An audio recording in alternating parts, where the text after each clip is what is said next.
Senate President Francis Escudero says Vice President Sara Duterte's resignation as education chief was inevitable given her family's feud with President Ferdinand Marcos Jr. and her silence on several issues.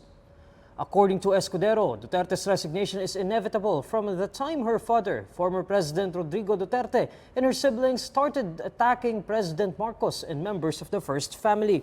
Escudero also points out the policy issues in which the Vice President has not stated her support, including the West Philippine Sea, the Bagong Pilipinas hymn, and the cases against a known Duterte ally and wanted sex offender Apollo Kibuloy.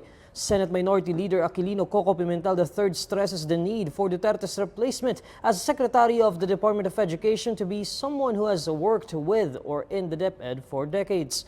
Meanwhile, ACT Teachers Party List Representative Franz Castro says Duterte's decision to resign as Education Secretary has been long overdue, as nothing was done to resolve the education crisis in her 2 years at the helm. The lawmaker hopes that Duterte's resignation will allow President Marcos to appoint a DepEd chief who will serve the education sector properly.